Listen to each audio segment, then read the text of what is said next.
나누시는 정호승 시인님의 낮은 곳을 향하여라는 시인데요. 글쎄 그 세상에서는 높은 곳을 향하여 이렇게 생각해서 올림픽 경기가 열리고 있는데 낮은 곳을 향하여 어떤 매력일까 라는 생각이 들지만 시인들은 늘 어떤 면에서는 이렇게 겉보다는 속으로 파고드는 그런 속성이 시인의 마음이 아닐까 싶습니다. 우리 같이 한번 읽어보도록 하겠습니다. 시작. 봄눈은 가장 낮은 곳을 향하여 내린다.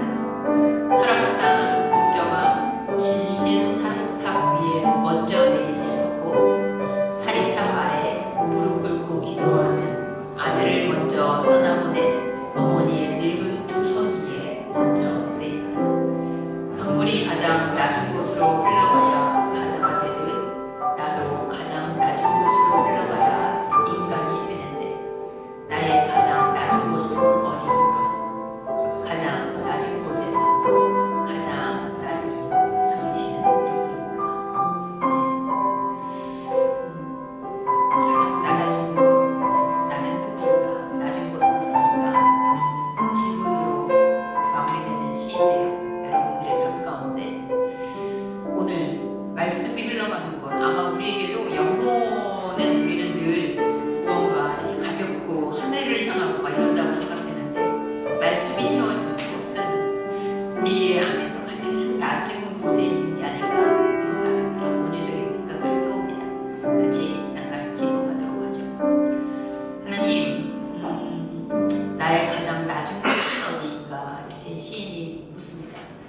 세상의 원리는 중력의 힘을 쫓아 아래로 향하는 것이 너무나 당연한 일인데도 불구하고 우리는 무언가 오르고 쌓아가고 높아지고 하는 곳에 무언가 하나님의 뜻이 있지 않나. 그래서 정말 이 중력을 거스르며 인간이 오를 수 있는 가장 높은 곳, 인간이 이겨낼 수 있는, 그리고 인간이 들 수 있는 가장 무거운 것, 이런 것들을 경주하며 살아갑니다. 무엇이 옳다 그르다는 아니지만 이렇게 자연스럽게 자연에 순응하는 모습이 무능하고 무언가 세상을 잘 살아내지 못하는 것 같은 가치관 속에서 우리는 지금 어디에 있는지, 그리고 시인의 질문이 유효한지 다시 한번 묻습니다. 나의 가장 낮은 곳은 어디인가? 오늘 그 낮은 자리에 말씀을 흘려보내기를 원합니다. 하나님의 말씀이 흐르는 시간, 그 말씀이 우리 안에 머무르는 시간 되게 하여 주옵소서. 예수님의 이름으로 기도합니다. 아멘. 네, 오늘 이렇게 낮은 곳을 얘기하면서 말씀의 시리즈는 기적 시리즈예요. 기적 시리즈 8번째 시간입니다. 네, 그래서 오늘 여러분들한테 죽으러 그러긴 좀 그렇지만 또 제가 틀리는 게 또 매력이잖아요. 그래서 오늘 날짜를 어저께 만들었더니 또 10일이라고 썼더라고요. 그래서 그냥 줄까 하다가 그래도 또 고쳤어요. 그래서 그 생각해보면 예전에는 제가 과거에 이렇게 주보에 옷 하나만 놔도 예민해가지고 막 그러던 20, 30대가 있었는데 뭐 틀리면 고치면 되지 뭐, 이런 삶을 사는 자유가 생겼다는 게 저한테는 굉장히 큰 변화인 것 같아요. 그래서 여러분도 오늘은 또 내가 뭘 틀리나 이렇게 여러분들도 기대하시면서 오신 거 맞죠? 네. 오늘 본문이 좀 깁니다만 우리 1절부터 17절 말씀인데요. 한번 한 절씩 교독해서 천천히 읽어보도록 하겠습니다. 열왕기상 19장 1절에서 17절 말씀 제가 먼저 읽도록 할게요. 아합이 엘리야가 행한 모든 일과 그가 어떻게 모든 선지자를 칼로 죽였는지를 이세벨에게 말하니 이세벨이 자신을 엘리야에게 보내어 이르되 내가 내일 이맘때에는 반드시 내 생명을 저 사람들 중 한 사람의 생명과 같게 하리라. 그렇게 하지 아니하면 하늘이 너에게 너를 위해 벌을 내리니 마땅하니라 한지라. 그가 이 형편을 보고 일어나 자기의 생명을 위해 도망하여 유다에 속한 브엘세바에 이르러 자기의 사환을 그곳에 머물게 하고 자기 자신은 광야로 들어가 하루일쯤 가서 한 로뎀나무 아래에 앉아서 자기가 죽기를 원하여 이르되 여호와여 넉넉하오니 지금 조상들보다 낫지 못하나이다 하고 로뎀나무 아래에 누워 자더니 천사가 그를 어루만지며 그에게 이르되 일어나서 먹으라 하는지라.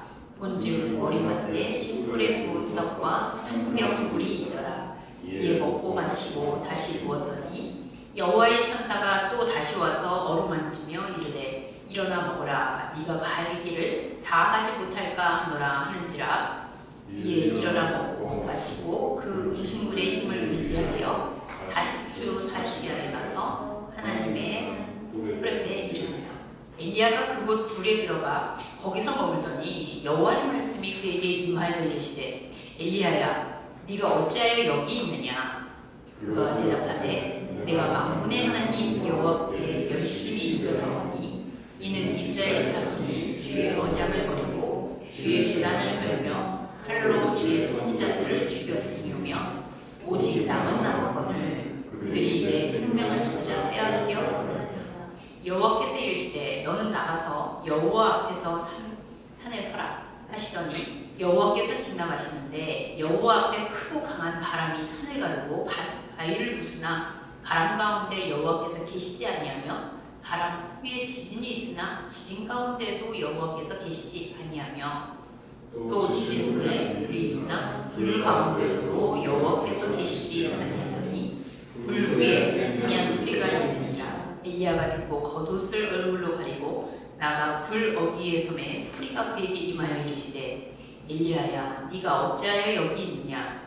그가 대답하되 내가 만군의 하나님 여호와께 열심히 유별하오니 이는 이스라엘 자손이 주의 언약을 버리고 주의 제단을 헐며 칼로 주의 선지자들을 죽였으며 오직 나만 남았거늘 그들이 내 생명을 찾아 빼앗으려 하나이다. 여호와께서 그에게 이르시되 너는 네 길을 돌이켜 광야를 통하여 다메섹에 가서 이르거든 하사엘에게 기름을 부어 아람의 왕이 되게 하고 너는 또 nim시의 아들 예후에게 기름을 부어 이스라엘의 왕이 되게 하고 또 아벨몰라 사밧의 아들 엘리사에게 기름을 부어 너를 대신하여 선지자가 되기로 같이 있습니다.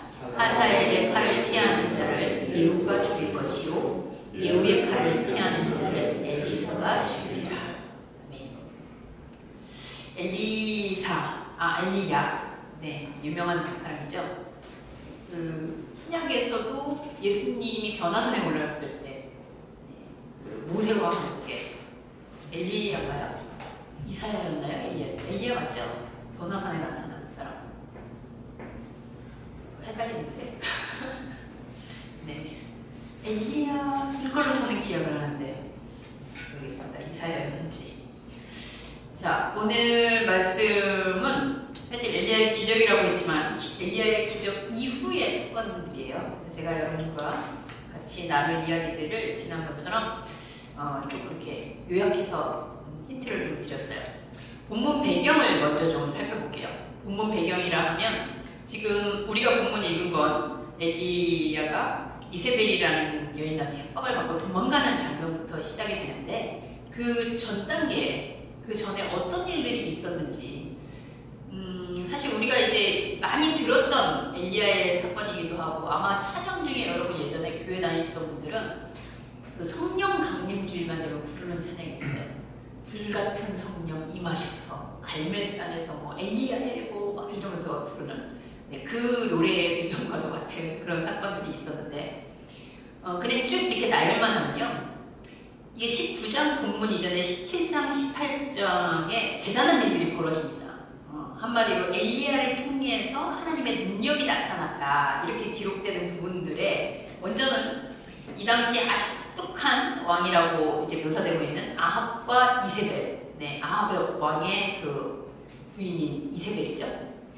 그래서 이 둘이 당시 다스리고 있을 때 엘리야가 봤을 때는 이스라엘 역시 해역하여 하나님을 다 배신했다. 이제 이렇게 생각하고 있던 그런 때인데요. 그래서 하나님의 말씀을 듣고 가뭄을 예언합니다. 이제 비가 한 방울도 안 내릴 거다. 그래서 실제로 비가 안 내리고요. 그래서 올해는 한 3년 정도 비가 안 오면서 굉장히 그 피폐해지는 그런 기근 가운데 있기도 했고요. 그리고 또 나중에 보면은 이제 엘리야가 결국은 비가 올 것이다. 그랬더니 비가 이제 막 내려가지고 해가 되는 그런 기적도 일어났고요. 그럼 비가 안 오는 동안에 엘리야는 어떻게 살았나? 그거 보면 17장에 등장하는데 우리가 잘 알고 있는 그릿 시내가라는 곳에 인도받아서 가서 까마귀가 물어다주는 음식을 먹으면서 기적 같은 나날을 지내는 그런 데가 나옵니다. 근데 이제 강물이 시내가가 다 마르니까 엘리야도 먹을 게 없었어요. 그랬더니 우리가 잘 알고 있는 사르밧 과부라는 여인에게로 또 인도하심을 받아서 그 여인의 그 기름병이 마르지 않는 기적이 또 등장하게 되죠. 심지어 이 사르밧 과부의 아들이 죽게 되는데 그 죽은 아들을 살려냅니다. 그래서 죽은 사람도 살려내는 엘리야. 그래서 그 사르밧 과부가 이런 고백을 막 해요. 당신을 보니까 여호와의 말씀이 정말 당신과 함께 있는 줄 내가 알겠다. 당신은 정말 선지자다. 이제 이런 일화들도 있고요. 그 다음에 이제 하이라이트, 정점으로 가는 거는 우리 오늘 본문의 바로 직전에 있는 18장의 사건인데, 거기 보면 엘리야가 이제 비를 예언하고 비가 쏟아지기 전에 이제 엘리야 마음속에 내가 바알 신들을 섬기는 이 바알의 무리들을 하고 맞짱을 떠야겠다. 그래서 이제 갈멜산에 바알 선지자들 450명과 그리고 엘리야 혼자서 대결을 벌이죠. 뭐 우리 동화 같은 이야기지만 나왔던 이야기가 이제 거기에 제단을 쌓고 그래서 거기에 불이 내리도록, 그래서 거기에 불이 내리면 하나님이 임재할 것으로, 만약에 바알 신을 섬기는 선지자들이 자기네들 제단에도 불이 내리면 바알이 있는 걸로, 뭐 이런 식으로 경주를 해요. 근데 잘 알지만 엘리야는 심지어 자기 제단에다가는 물까지 부어요. 제단을 쌓고 도랑을 만들어서, 그거 뭐 말이냐면 이 정도로 해도 나는 불을 내릴 수 있다, 이제 이거죠. 그래서 결국 결과가 어떻게 됩니까? 엘리야의 승으로 끝나죠. 그래서 엘리야가 쌓은 하나님의 여호와의 제단에 불이 내리고, 그리고 그걸로 끝나지 않고 엘리야가 그 450명을 다 처벌을 다 죽여요. 이런 사건이 앞에 쫙 있었어요. 오늘 본문이 등장하기 전에. 자, 여기서 여러분들과 함께 토론을 하나 하고 가도록 하겠습니다. 이런 앞에서의 일련의 사건들, 엘리야의 인생 가운데 이게 뭐 하루아침은 아니지만 가뭄이 막 3년씩 들었었고요. 그리고 이 하나님의 인도하심을 주셔서 기적 같은 삶을 계속 이렇게 살았었고, 그리고 극적으로는 하나님을 섬기는 이 사도로서의 선지자로서의 엘리야와 그리고 바알을 섬기는 그 450명, 우리 뭐 보통 남자들 많이 얘기하잖아요. 뭐 1대 12명 이 정도는 들어봤는데 1대 450명은 저는 처음인 것 같아요. 근데 어쨌든 450명을 다 싹쓸이를 했어요. 그러니까 이런 어떻게 보면 기적 같은, 그리고 대단한 능력, 이런 부분들의 사건이 쭉 이어져 온 걸 봤을 때 과연 엘리야는 어떤 자의식을 갖고 있었을까? 그리고 어떤, 그냥 상식적으로 생각했을 때 이런 성과들이라면 성과, 기적이라면 기적, 자기가 하나님을 섬기면서 어쨌든 이런 일들이 계속 이어질 때 그냥 자연스러운 반응으로서, 아니면 내가 엘리야라면, 뭐 내가 떠오르는 어떤 목회자라면 그런 일들이 지속됐을 때 과연 엘리야는 어떤 마음을 가지고 있었을까? 나는 어떤 사람이라고 생각을 했을까? 그게 바로 우리가 첫 번째로 토론할 주제입니다. 그 영상으로 보시는 분들이 있어서 제가 고민이 좀 돼요. 이렇게 하면 영상으로 보시는 분들은 우리가 뭔 얘기를 하는지, 어떤 게 있었는지 중간에 이제 끊겨서 보이거든요. 근데 영상으로 보시는 분들도 제가 던지는 질문을 스스로 보시면서 어땠을까? 이렇게 생각하시면서 하면 좋겠다. 자, 지금부터 그러면 여러분과 가까이 있는 요렇게 셋이 해볼까요? 요렇게 셋? 그리고 저렇게 이렇게 해서 여러분 가까이 있는 분끼리 토론합니다. 이런 일련의 제가 17장, 18장에 있는 엘리야의 기적들을 쫙 예언을 했는데, 거기도 잠깐 써놨어요, 여러분. 거기 주보에 보시면 가뭄과 비, 그리고 까마귀가 먹여주는 거, 과부의 기름병, 죽은 아들 살리는 거, 450대 1로 이기는 거, 이런 것들이 쭉 있다고 했을 때 과연 엘리야는 스스로 어떤 자의식을 가지고 있었을까? 그리고 자기는 스스로 신앙이란 무엇이라고 생각했을까? 이런 부분을 여러분 한번 토론해 보시기 바랍니다. 이거를 한 3가지 정도로 요약하시면 좋을 것 같아요. 엘리야는 스스로 이렇게 생각했을 것이다. 시작. 양쪽에 비슷한 의견들이 나오는 것 같지만 그래도 자 한번 해보도록 하겠습니다. 이쪽하고 이쪽하고 다 한 다음에 하면은 우리도 저건데 뭐 이런 것들이 안 되니까 한 개씩 먼저 얘기해 볼게요. 우리 영현조라고 부르도록 하죠. 영현조. 네. 엘리야의 자의식은 어땠을 것이다? 부담스러웠을 것이다. 부담스러웠을 것이다. 오케이. 이쪽은 성진팀은 먼저 자부심을 느꼈을 것이다. 자부심, 부담감. 자, 또 영현조 하나 더 얘기하면 하나님이 어떤 분인지 혼란스러웠을 것이다. 너무 잘 돼서 자기가 하는 대로 너무 잘 돼서 혼란스러운 거예요. 이걸 왜 나한테 시키는 거야? 이거 왜 나한테 시킨 거지? 그런 마음. 이거는 엘리야가 아니고 유진 엘리야. 유진 엘리야라고 그럴 수 있을 것 같아요. 친구. 자, 그 다음에 또 다른. 약간 두 가지 압축된 거. 공포감과 부담감. 공포와 부담. 아까도 저기 부담 얘기했는데 비슷한 맥락이 있을 거예요. 왜냐면 앞으로 하나님이 그렇게 해주셨을 때, 분명히 하나님께서 무엇을 놓쳐나실 때, 뭔가 잘해주는 데는 이유가 있을 것이다. 항상 끌려갈 것 같아. 뭔가 내가 찍힌 것 같다. 그런 마음. 오케이. 자, 마지막으로 영현 좀 하나 더 얘기한다면? 누구의 자의식이 반영되는가에 따라서 자의식이 달라진다. 맞아요. 자기 사람마다 각자. 혜민님은 혜민 자의식, 또 인선 자의식. 맞아요. 한 인물이지만 결국 성경을 읽고 있는 이 독자에 의해서 자의식이 달라질 수 있다. 여기 팀 마지막으로 하나 더 한다면? 이게 똑같아요. 네. 오케이. 네. 훌륭하십니다.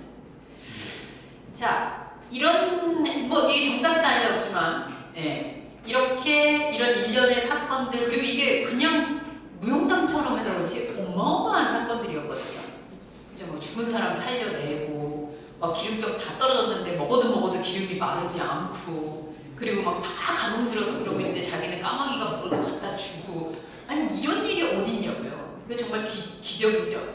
근데 이런 일을 했는데 그 다음이 이제 오늘의 사건입니다. 오늘 사건 여러분들이 아까 본문 읽었는데 이제 450명 다 죽이고 막 그렇게 승승장구하고 있을 때 아합이라는 왕이 이 사람이 약간 쫄보예요. 제가 볼 때는. 그래서 이제 부인한테 가서 얘기를 해요. 근데 이게 엘리야 나쁜 놈 이렇게 얘기한 것보다는 있는 팩트를 얘기를 한 거예요. 그가 비가 오라고 그러니까 비가 왔다. 그리고 그가 바알 선지자하고 이렇게 해가지고 대결을 했는데 완전히 걔가 혼자서 다 이겼다. 근데 참 이세벨이 대단한 여자인 게 보통 그러면 저 같으면 대단한데? 걔 곧 잘못 건드리면 안 되겠다. 이렇게 반응이 나올 만도 한데 이세벨은 아주 당당하게 엘리야 당장 잡아와. 그러면 450명 우리 바알 선지자들을 죽여? 너도 그렇게 죽임을 당할 거야. 그래서 체포 명령을 떨어뜨립니다. 그 다음에 나온 모습이 오늘 어떻게 보면 이렇게 제가 아합이 찌질하다고 했지만 엘리야는 사실 너무 반전이에요. 여러분들이 얘기한 대로 물론 부담스러울 수도 있고 하고 그렇지만 어쨌든 이 한참 동안을 긴 세월 동안을 하나님이 하시는 일들을 몸소 겪고 자기를 통해서 일어나는 일들을 보면서 정말 하나님의 이 위대하고 대단함을 막 이렇게 체험하고 있던 사람이거든요. 근데 이세벨이 엘리야 가서 잡아와. 이 얘기를 듣는 순간 도망갑니다. 광야로 도망가가지고 그리고 거기서 막 우울증에 빠져가지고 시기에 빠져서 한탄을 해요. 하나님한테 나 죽여주세요. 내가 정말 내 조상들만도 못한 것 같아요. 내가 진짜 이렇게 위험을 받고 어떻게 내가 이렇게 살 수 있습니까? 이때 아까 우리 혜민이가 살짝 질문했었거든요. 아니 그렇게 용감하고 450명을 막 혼자서 감당을 하고 이럴 사람이었는데 이 찌질함은 도대체 무엇인가? 아니 450명 그런데 그까지 뭐 이세관한테 그럼 당당하게 가가지고 사실 그 전장에서 보면 비 내린다 그럴 때도 막 가서 시키거든요. 야 아합 이제 내가 만나러 간다고 전해. 근데 이제 그거를 들었던 그 선지자 다른 선지자가 야 그랬다가 야 나 너 안 나타나면 나 죽어 막 이랬을 때 아 내가 갈 거야 그리고 비 온다고 전해 뭐 이랬는데 아니 그럼 이세벨이 그랬을 때 그래 내가 만나러 갈게 그 여자도 이제 오늘 끝나겠다 이러고 갈 수 있을 것 같은데 전혀 그러지 않고 단걸음에 도망가요. 그리고 거기 가서 하나님 도대체 나는 이거 뭐예요? 왜 나를 살려둔 거예요? 죽여주세요 뭐 이러고 있거든요. 과연 이 우리가 얘기했던 자의식들 중에 어떤 의식이 어떻게 생각했길래 이렇게 갑자기 그 용맹스럽고 하나님의 대언자로서 당당하게 죽은 사람도 살려내던 이 엘리야는 죄송합니다. 이렇게 찌질이가 되었을까요? 왜 이렇게 도망가가지고 확 한탄을 하고 하나님 나 죽여주세요 이러면서 왜 그렇게 됐을까요? 그거를 여러분들이 다시 토의해 주시면 됩니다. 도대체 무엇이 이렇게 진짜 이세벨의 한마디가 이렇게 두려운 것이었을까?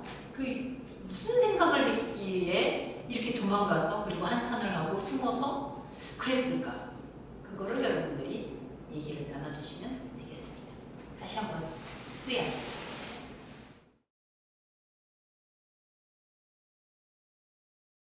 네, 여러분. 자, 얘기 또 나눠보죠.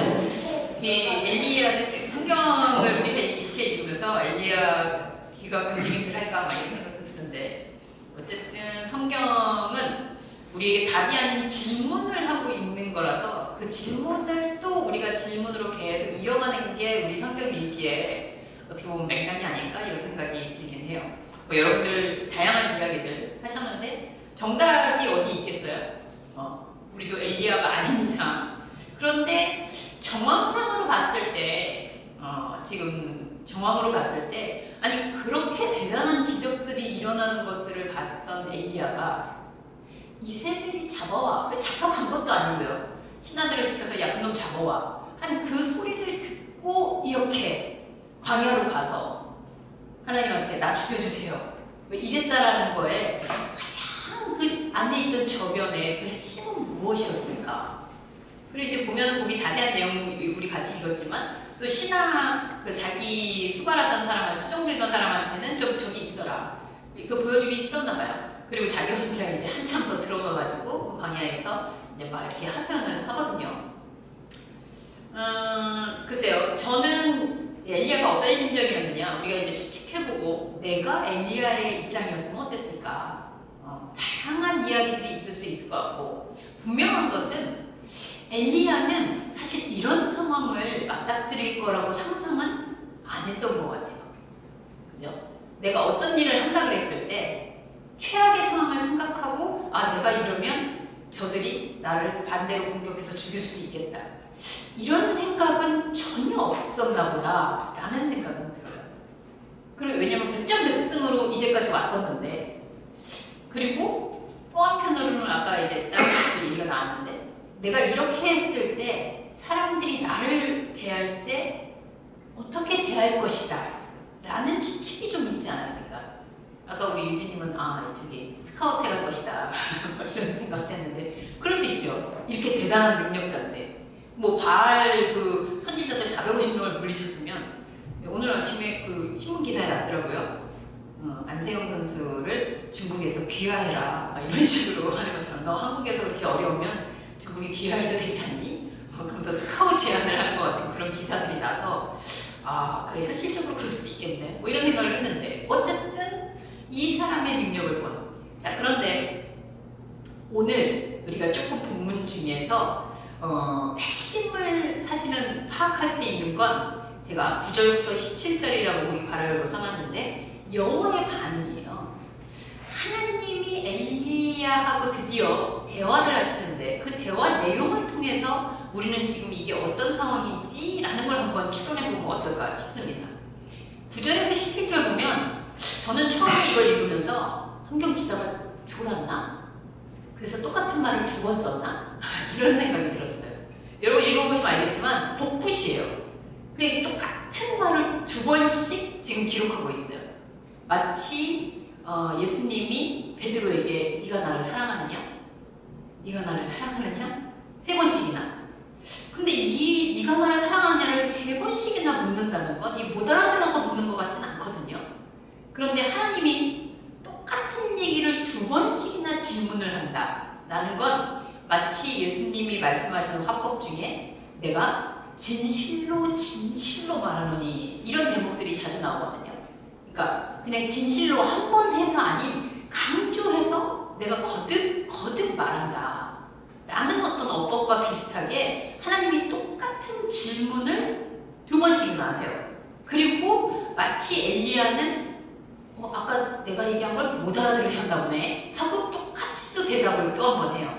그 대목이 어디냐? 네, 우리 9절 부분에 같이 한번 일단 9절을 같이 읽어볼게요. 시작.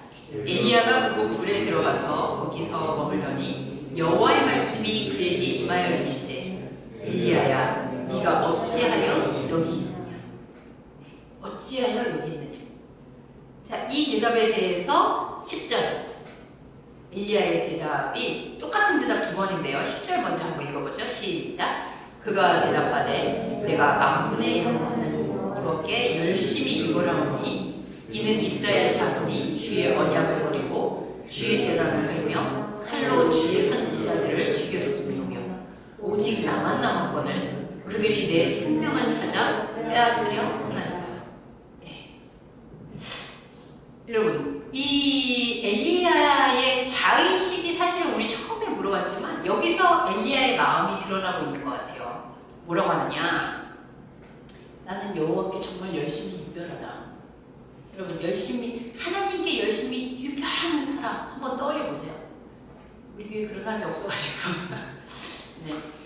과거에 내가 하나님을 위해서 정말 열심히 유별했던 시간들을 한번 떠올려 보세요, 여러분.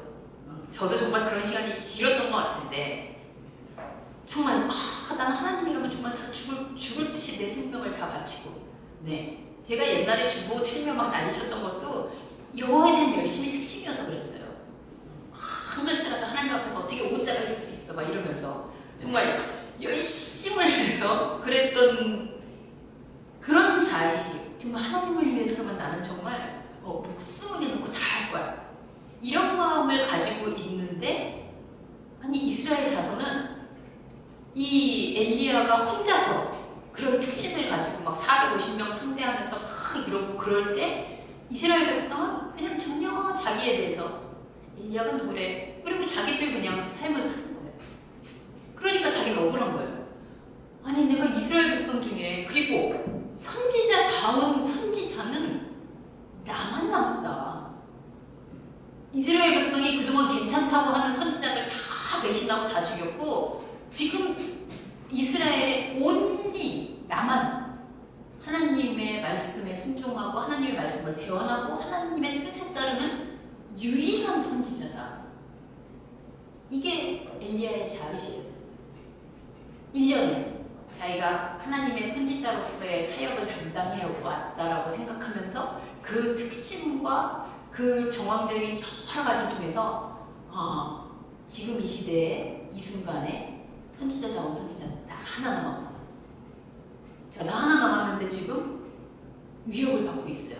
그럼 돼요? 안 돼요? 그럴 때 하나님이 어떻게 하셔야 돼요? 나 하나 남았는데 하나님이 얼른 무슨 대책을 세워야지.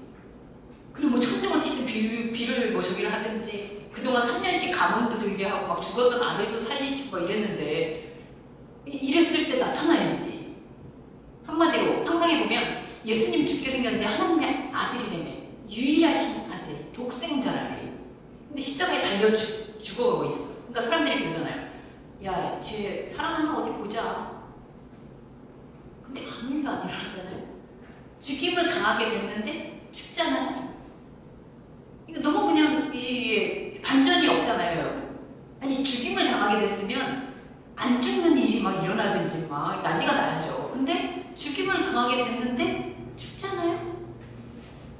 지금 그런 꼴이에요. 아니 내가 이렇게 저기를 했는데 이세벨이 어떻게 나한테 무서워하지 않고 나한테 그럴 수가 있는 거지. 그리고 지금 유일하게 남은 선지자를 하나님이 왜 그동안 그렇게 많은 기적을 일으키면서 지금 아무 짓도 안 하시지? 죄송하지만 한마디로 삐진 거죠. 하나님한테. 여러분 체할 때 물 먹고 체하면 약도 없다 그러거든요. 하나님의 신앙인인데 하나님한테 삐지면 약이 없어요. 뭐 목사한테 삐지면 어떻게 하나님한테 뭐 이렇게 호소를 해서 이렇게 하는데 하나님한테 삐지면 어디 뭐 할 게 없어요. 그러니까 하나님한테 땡깡 쓰는 거예요. 나 죽여주세요. 자, 이 얘기를 첫 번째 대답을 들었어요. 그런데 여호와께서 소심하게 기적들을 좀 일으키세요. 어떤 걸 일으키냐? 이게 약간 그 도깨비 드라마에서 난 불법한 그런 건데 11절에 보시면 여호와께서 산에 서라 하더니 하나님이 퍼포먼스를 보여주는데 여호와께서 지나가요. 내가 지금 너와 함께 있다 라는 걸 보여주면서 바람이 확 산을 가르고 막 바위를 부수고 그 뭐 대단한 일이 일어나잖아요. 근데 여호와가 거기 없어요. 그리고 그 다음에 보면요. 여호와께서 막 움직이니까 지진이 막 나고 난리가 났어요. 근데 거기 여호와가 없어요. 자, 이게 무슨 상징들일까 여러분? 추측하실 수 있을 것 같아요. 그동안 엘리야가 경험했던 막 죽은 사람을 살리기도 하고 그리고 거기에서 막 기름병이 마르지 않게 계속 없던 기름들이 막 솟아나고 그리고 비가 오지 말라니까 막 비가 안 오고 또 비 오라 그러니까 비가 오고 제단 쌓아놓고 막 여호와 불 내리라 그러니까 불 나오고 했는데 결과는 뭐라고요? 여호와가 거기 계시지 않아요.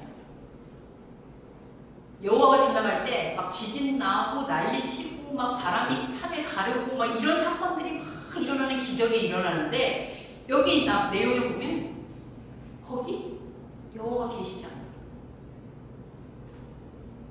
지구가 막 난리가 났는데 여호와가 거기 계시지 않더라. 여러분 이거 대단히 황당한 일 아니에요? 그럼 그동안 있었던 기적들, 그동안 해왔던 것들 이거 뭐야? 지금 그런 얘기가 나오는 거야.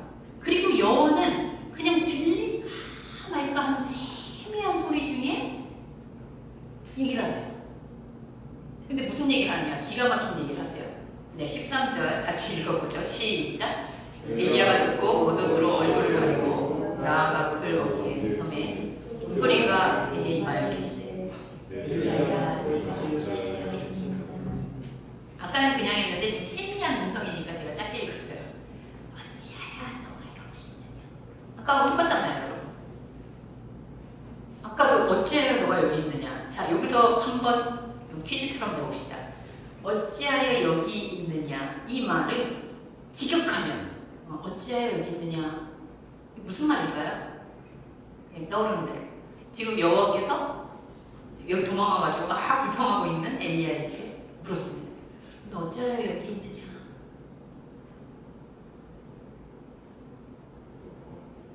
너 뭐하니? 너 지금 뭐하니? 혜민님 무슨 말일 것 같아요? 어찌하여 여기 있느냐. 어찌하여 여기 있느냐. 어떤 말일 것 같아요? 어떤 의미? 진짜 너 왜 여기 지금 이곳에 있니? 이 말일까요?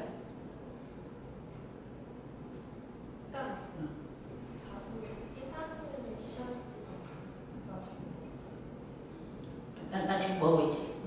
그러니까 그럼 여호와께서 얘기를 한다면 너 지금 뭐하고 있지? 맞아요 여러분. 이게 장소를 몰라서 지금 물으신 게 아니잖아요. 아까도 물었거든요. 근데 그 의미에 대해서 대답을 14절에 이렇게 해요. 같이 읽습니다. 시작. 그가 대답하되 내가 만군의 하나님 여호와께 열심히 이별하오니 이는 이스라엘 자손이 주의 언약을 버리고 주의 제단을 밟며 칼로 주의 선지자들을 죽였으며 오직 나만 남은 거를 그들이 내 생명을 찾았고요. 아니면 대사를 써놓고 있나? 이렇게 똑같이. 자, 여러분도 지금 읽으면서 너 지금 뭐 하는 거니? 조금 더 얘기한다면 너 지금 이제까지 뭐 한 거니? 이렇게 묻고 있는데 내가 열심히 특심하여서 나 혼자만 선지자로 남았는데 그들이 나를 죽이려고 하고 이거를 계속 반복하고 있다는 거죠. 엘리야. 여러분 이게 성경이지만 되게 거룩한 성경이지만 너무 어이없고 진짜 이게 웃음 나지 않습니까? 지금 전혀 되고 있잖아요. 하나님이 지금 이렇게 물어보고 있는 사건에 대해서 엘리야하고 동문서답하고 있잖아요. 이 갭이 도대체 어디서 나온 걸까? 심지어요.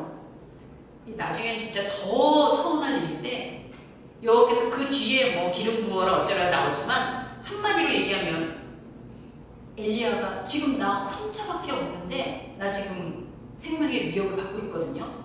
나 죽을 수도 있거든요. 이렇게 얘기했더니 아 그래? 그러면 너 가서 너 선지자 이제 그만하고 엘리사한테 넘겨. 그렇게 그러잖아. 너 죽을 것 같아? 힘들어? 그만해. 그리고 이스라엘이 뭐 이래 그래? 이스라엘 왕 바꿔? 한마디로 너 그만해. 안 해도 돼. 끝내. 이렇게 하면 곤란하잖아요. 난 진짜 삐져서 나는 여기 광야에서 죽을 것 같아. 아니 그동안 앞뒤가 너무 안 맞잖아요. 그렇게 엘리야를 통해서 큰 일을 보여주고 기적들을 막 일으켜주고 막 죽은 사람 살리게 해주고 한마디로 내가 한다고 그러지 않았을 때부터 막 기적을 그렇게 일으키더니 그리고 시키지 않았지만 내가 어쨌든 여호와를 위한 특심을 가지고 막 바알의 그 선지자들 막 죽이고 그럴 때 여호와가 다 힘줘가지고 죽이게 하더니 내가 지금 여기서 조금 불평하면서 나 진짜 위협받고 좀 무서워요 그랬더니 그만해. 됐어. 한마디로 나 진짜 몸 바쳐서 막 그 회사에 일했는데 내가 좀 힘들어요. 어떻게 그만둬. 이런 거잖아요. 근데 이게 진심이에요. 하나님의 진심. 그리고 엘리야는 역사의 속에서 여기서 이제 끝납니다. 그래서 네 엘리사가 그 다음에 이어받고요. 그리고 왕 다시 세우고요. 자 정리를 해야 될 것 같은데요. 이 과연 하나님 이거 너무 뒤통수 아닙니까? 아까 우리 영현이가 그랬던 것 같아요. 하나님 이런 식으로 되게 나쁜 분 아니에요? 이러면서 그리고 하나님이 이런 분이시라면 과연 네. 그래서 제가 사실은 여기 엘리야의 기적을 했다가 속으로는 그럽니다. 너 말고의 기적이구나. 나 어떻고 저떻고 나밖에 안 남았고 지금 하나님 위할 사람 나밖에 없고요. 이 일 감당할 사람 나밖에 없어요. 막 이러는데 그래 그만해. 딴 사람이 해. 이런 하나님이시라면 우리가 어디 이거 뭐 진짜 불안해서 어디 같이 있겠어요? 도대체 뭘까? 그런데 여호와의 이야기 가운데 하고 있는 막 바람이 불어서 산을 가르고 여호와가 지나가셨다고 하고 거기서 막 바다가 다 일어나고 그쵸 막 무리를 걷고 아무리 이런 일들이 있어도 여호와는 거기 계시지 않다. 그럼 뭔가? 그럼 여호와가 그동안 안 했는데 그냥 뻘짓만 한 거지. 여러분 현상에 어떤 일이 일어났느냐 그것을 따지는 게 만약에 성경의 의미였다면 하나님이 이렇게 반응하시지 않았을 것 같아요. 생각을 정리하면서 제가 거기 제가 요번에 그 전시 제목을 다자인이라고 했는데 우리 또 지성의 보고인 인선이는 딱 알아듣더라고요. 현존재. 그래서 독일 말로 거기 있다라는 표현이래요. 다자인이라는 게. 그래서 거기 있다라는 걸 왜 우리는 현존재 혹은 실존이라고 얘기하느냐라고 했을 때 하나님과의 인간 사실 하이드거라는 사람의 이야기인데 신학에서는 저 사람을 약간 좀 이 자유주의 신학자, 뭐 약간 이단법에 속하도록 이렇게 얘기를 하고 있는데 이 사람의 존재 인식 가운데 세 가지 개념이 등장합니다. 하나는 전 존재라는 게 있고요. 그러니까 이전에 할 때. 그리고 용제자. 그러니까 뭔가 쓸모에 의해서 그 존재성이 드러나는. 그리고 마지막으로 얘기하는 게 실존, 현존자. 이런 얘기를 하는데 무슨 뜻이냐면 사실 꽃밭이 있어요. 근데 이 꽃은 뭐 내가 보든 안 보든 그리고 꽃병에 꽂혀있든 어디에 있든 그냥 꽃이에요. 그래서 그거를 이제 그 철학자는 그냥 던져진 존재다 그렇게 표현을 하거든요. 그러니까 우리가 내가 여기가 아트교회가 아니든 뭐 노래를 하든 안 하든 상관없이 그냥 인간인 거예요. 그냥 그거는 이미 주어져 있는. 그런데 거기에서 용제자로 넘어간다는 건 쓸모라고 그랬잖아요. 꽃이 꿀을 내요. 그리고 열매를 열리는데 도움을 줘요. 그런 존재예요. 와, 진짜 꽃 닿네. 이렇게 얘기되는 거죠. 자, 그런데 마지막 단계에서 제가 오늘 독일에서 입던 옷을 가져왔는데 네, 여러분들 페북 보신 분들은 알 거예요. 이 스토리에 대해서. 근데 저는 아마도 이제 이 옷을 입을 때마다 내 친구하고 있었던 그 시간, 그리고 내가 이 옷을 왜 샀었는지에 대한 그 이유, 이런 것들이 여기에 같이 담겨 있는 거죠. 다른 사람에게는 그냥 옷이 가면 그냥 옷이에요. 그리고 그냥 입을 수 있는, 쓸모 있는 옷일 수 있어요. 그런데 저에게는 이 옷이 특별한 옷인 거예요. 나의 친구와, 그리고 거기에 스토리가 담기고, 그리고 이 옷에 담긴 이야기를 가지고 있는, 한마디로 관계성이 생기는 거죠. 인간은 여기에서 차별점이 있다라고 얘기하는 게 바로 하이데거의 존재에 대한 얘기입니다. 그래서 우리 김춘추의 시처럼 꽃의 이름을 불러줬을 때 그 꽃이 나에게로 와서 다른 의미의 존재가 된다는 거잖아요. 아까 여러분들이 존재에 대한 얘기를 했지만 엘리야가 수많은 기적을 일으켰다, 현상이 바뀌었다, 바뀔 수 있어요. 안 바뀔 수도 있어요. 대단한 일들이 일어날 수도 있어요. 그리고 그걸로 인해서 이사야가 어떤 존재고 어떤 쓸모가 있는 사람이라는 게 증명될 수도 있어요. 문제는 하나님의 이 질문이죠. 네가 지금 어디 있니? 이 질문 여러분 좀 많이 들어본 질문 아니에요? 아담아 너가 어디 있니? 주여 어디로 가십니까? 네가 어디 있느냐? 이 질문이, 꽃은 그렇게 질문하지 않아요. 너는 왜 거기 있어? 안 들려서 그러나? 인간이 실존, 인간이 하나님과 함께하는 존재라는 부분에 있어서 오늘 하나님이 이 질문은 어찌하여 여기에 있니? 이 질문은 장소에 대한 질문이 아니라 너와 내가 지금 어떤 관계로 설정되어 있는 거니? 네가 지금 이런 반응, 이런 모습, 여기서 이렇게 죽여주시고만 하는 이 모든 것들이, 그리고 그 이전에 일으켰던 여러 가지들을 너와 나의 시간 속에서 가져왔을 때 너는 지금 어디 있는 거니? 아담이 꽁꽁 숨어서 안 보인 게 아니잖아요. 사도 바울이 다메섹에서, 공교롭게도 여기 또 다메섹이야. 다메섹에서 그랬을 때 사울아 사울아 네가 어찌하여 나를 핍박하니? 아니 어떻게 하나님의 아들을 핍박해요? 그럴 생각도 없고. 그런데 넌 지금 나하고 어떤 관계를 설정했기에 이런 모습이 있는 걸까? 우리는 일주일에 한번 말씀을 대한다고 합니다. 이 말씀은 늘 우리에게, 그리고 하나님은 아마 동일하게 이 질문을 하실 거예요. 그래, 지금 어디에 있니? 어느 장소가 아니야. 그러면서 사실 여기에는 나왔나요? 더 황당한 얘기는 너가 한 사람밖에 없다 그랬지?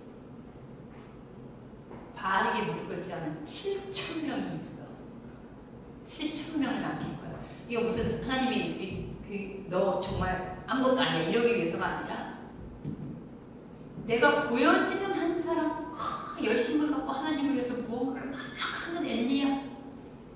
미안하지만 이게 한 명이라면 여호와에게는 7,000명의 바알에게 무릎 꿇지 않았다는 건 뭔가? 7,000은 7만 해도 완전수라 그러는데 7의 1000배예요.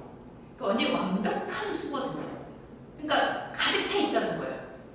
그럼 이거 뭐지? 그럼 엘리야 말고 정말 7,000명씩 더 많은 사람이 있을 수 있어서 너는 언제든 치울 수 있어. 이건 그게 아니라 엘리야 안에 있는 수많은 이들을 위해 마치 99마리를 두고 한 마리가 완벽하다고 보는 것처럼 하나님이 대면하고 있는 그 온전한 것은 이 현상의 기적을 일으키든 뭘 하든 하고 있는 그런 엘리야가 아니라 영적인 관계로 맺어져 있는 완벽한 하나, 바로 영적 자아의 그 지점. 그게 너 어디에 있니? 너 지금 나하고 만나는 곳에 없구나. 넌 지금 현상으로 뭔가 일어나는 거기 있구나. 너 왜 그러고 있니? 나 여기 있니? 너 나하고 지금 관계가 있는 거 맞니? 이렇게 물으시는 거죠. 저는 엘리야의 기적이 아무것도 아니다. 결국은 다 필요 없다. 이렇게 얘기하고 싶지 않습니다. 우리에게도 그런 일들이 일어날 수 있고요. 그리고 그런 기대받는 거 당연할 수도 있다고 생각해요. 그런데 한 가지, 일어난 일, 원래 있던 거, 그리고 그것의 쓸모, 그걸로 인해서 일어날 수 있는 효과들. 그런데 하나님은 거기가 아닌, 너는 나와 어떤 관계를 맺고 있니? 그게 신존이고 그게 현재의 존재성이에요. 성경을 통해서 우리는 그 지점으로 나아가서 우리 스스로 어디에 있을까? 나는 지금 어디에 있지? 이걸 묻는 순간 하나님의 계심이 인식된다라고 저는 생각이 들어요. 교회에 왔으니까 우리 교회에 있지, 말씀 안에 있지, 그런 걸까요? 엘리야를 통해 하나님이 물으시는, 넌 지금 어디 있니? 이 질문. 아담에게도 물었던, 넌 지금 어디 있니? 다메섹에게, 너 지금 여기 뭐 하고 있니? 끊임없이 우리에게 너와 나의 존재라는 안에서 우리 지금 함께하고 있니? 를 물으시는 그 하나님의 음성이 우리에게 들려지기를 기도하겠습니다. 하나님, 그냥 듣고 이야기처럼 흘러갈 때에는 하나님 정말 대단하시고 엘리야를 통해서 멋진 일을 행하시고 죽은 사람도 살려내는, 그래서 모든 사람이 와 대단하다, 엄청나다. 그러나 우리는 이 기적이 우리의 존재를 변화시키지 않는다는 것을 너무나 잘 압니다.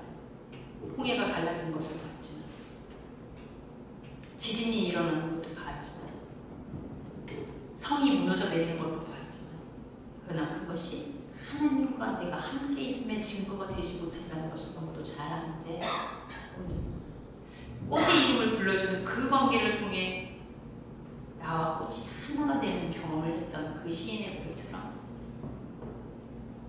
하나님의 이름이 불려지고 나의 이름이 하나님에게 불려지는 그 존재의 만남, 그것이 무엇인지 모호하고 확실히 붙잡혀지는 게 없는 것 같지만, 그러나 그 안에 하나님, 그게 내가 너의 전부를 보고 있는 7,000명이다. 나는 그게 다다. 이렇게 얘기하시는 그 음성에 예민할 수 있는 귀와 마음과 영을 허락해 주옵소서. 예수님의 이름으로 기도합니다. 이 마음으로 두 번째 곡 불러야겠죠? 꽃들도 같이 한번 찬양하겠습니다.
연결성이 있음을 다시 고백합니다. 어디 있는지를 모르시는 하나님 앞에 나는 하나님을 위해서 이러이러한 걸 했고요. 이러이러한 것들을 이뤘고요. 나밖에 없습니다. 이렇게 얘기할 수 있는 저희 드림을 엘리야를 통해서 보여주시고 그것을 나쁘다 좋다 얘기하지 아니하시고 내 마음을 인정해 주시고 그리고 그것 아니어도 너가 아무것도 안 일으켜도 나는 그냥 너와 있는 것으로 족하다. 네가 일 때문에 힘들다면 그렇지 않아도 된다. 그 자유함을 허락해 주시는 하나님 안에 참 평안을 누리는 저희들의 존재가 되게 하여 주옵소서. 예수님의 이름으로 기도합니다. 지금은 우리 주 예수 그리스도의 은혜와 아버지 하나님의 무한하신 사랑과 성령 하나님의 인도 교통하심이 하나님 하마터면 서운할 뻔했습니다. 그러나 내가 어떠한 것 상관없이 이 세상이 어떠한 것 상관없이 이전에도 이후에도 지금도 나와 함께 하시는 분이심을 알게 하시는 그 하나님께 다시 시선을 맞춥니다. 이렇게 자주함에 나가는 당신의 사랑하는 자녀들 위해 지금부터 영원토록 함께 하시기를 간절히 축원하옵나이다. 아멘.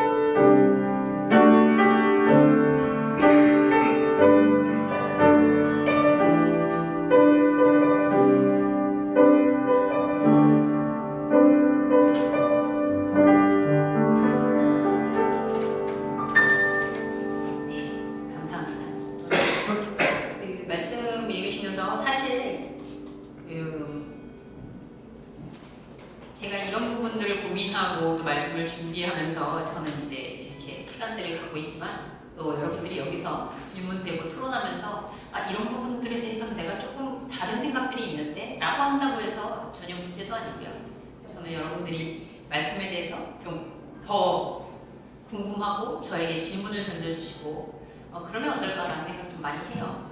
왜냐하면 저도 하나님한테 이렇게 질문할 때 답이 아니라 그 질문이 꼬리를 물면서 또 더 깊은 세계로 나간다는 생각이 들어서 그래서 예배 중에 여러분들한테 이렇게 자꾸 질문시키고 토론시키는 것에 대해서 여러분 이제는 뭐 더 이상 불편하지 않으시죠? 그래서 불편하지 않고 계속해서 생각을 한 걸음씩 동행한다 이렇게 생각해 주시면 될 것 같습니다. 전시 또 새롭게 시작됐는데 이 전시하는 거 보면은 정말 사람은 참 다양하구나 이런 생각도 들긴 합니다. 그래서 이거는 이렇게 결국은 붙잡으려고 하지만 붙잡지 못하고 또 놓은 것 같지만 또 붙잡고 있고 하는 그런 순환적인 인생의 어떤 여정들을 표현하는 작가의 그림들이고요. 지금 배워나가는 과정에 있는 그런 작가이기 때문에 앞으로 계속 진화해 나가지 않을까. 그리고 꼭 신앙이 아니어도 인간의 내면 안에는 무언가를 그렇게 존재를 발견하고자 하는 의지들이 있구나라는 걸 이렇게 작품을 통해서 저는 늘 생각하게 되는 것 같아요. 그래서 그런 부분들을 우리도 같이 감상하면서 또 생각을 확장할 수 있는 기회였으면 좋을 것 같습니다. 여름이라 여러분들 건강 잘 챙기시고요. 또 다음 주에 건강한 모습으로 뵙도록 하겠습니다. 감사합니다.